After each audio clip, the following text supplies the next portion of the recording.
Hey all, Heretic here with another Hearthstone Battlegrounds tips and tricks guide. I'm here to bring you the information you need to help you win with Rokara. So get comfy and let's dive in. Alright, first let's talk about her hero power, Glory of Combat, which reads, after a friendly minion kills an enemy, give it +1 attack permanently. This power is great for the early to mid game. Get some Divine Shield minions, you can start stacking some decent attack on even the worst minions quickly.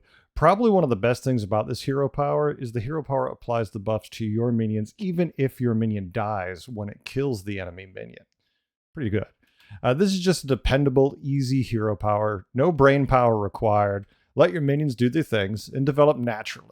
That being said, you are 100% best off using this with Divine Shield minions, as they have a great chance of at least getting 2 buffs a turn. One of the best things about this power is you will quickly fill your buddy power bar because of those damage buffs.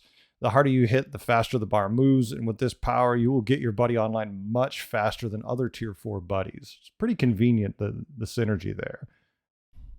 In the late game, this power definitely falls off, though. Turn 10 +1 attack, even a couple times around, is typically not usually going to be the deciding factor of your games. But that being said, this requires no positioning, no special types of minions, no tricks. It's passive and it's free.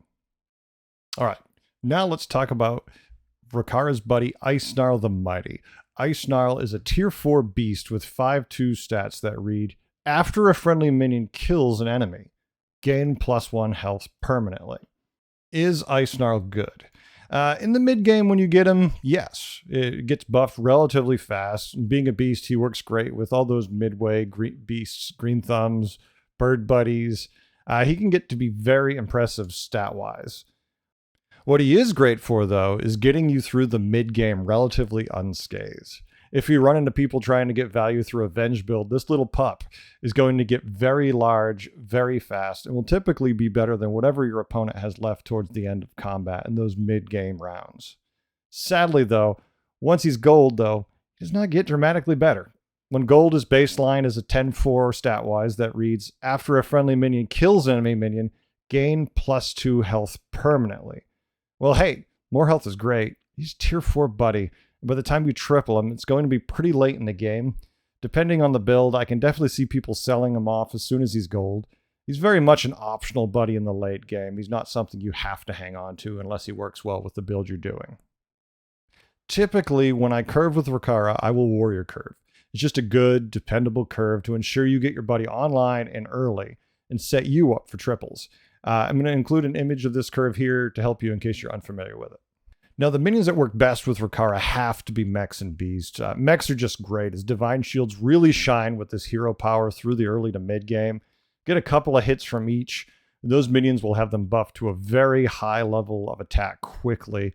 Also, late game cleave from, say, a Foe Reaper can get buffed pretty quick and very much get your opponent's attention. Another equally effective way to play Rokara is beasts. Your buddy's a beast, so they work perfectly with anything like Goldrins or bird buddies. Beast will bring the Cave Hydra to the mix, and hey, a Hydra that could buff itself 1 to 3 times every time it swings can get there fast, even without a ton of buffs from other minions, since they can be found relatively early on in the game. Now, when it comes to countering Rokara, it's essentially a normal Battlegrounds game. You don't have to do anything fancy, as her hero power is just +1 attack after they kill something. Nothing too much to worry about. Her buddy can have a lot of health, but typically her attack is lackluster. Even when it's buffed to a crazy high level, all you have to do is hit it with any poison, and well, that's that. Overall, Rokara is a decent, fun hero. I would definitely classify her, though, as a tier 3 hero. Not great, but not bad either. Just better than a lot of those trash tier 4s. She's not likely to win many lobbies, but she will get you to 4th often enough, and you'll have fun. Her main issue is she really does not have any extra push from her hero power in the late game. Your best bet is to try to take advantage of any time you're facing a weak opponent to tier up early as you can. Take advantage of what should be early tier 4 buddy and get to the higher tiers faster so you can find, some real direction. In the end, I've attached a link with some gameplay if you're looking to see how I pilot her. Stay tuned. I have more guides on the way. I hope you learned a few things today and had a good time. I know I did. Bye.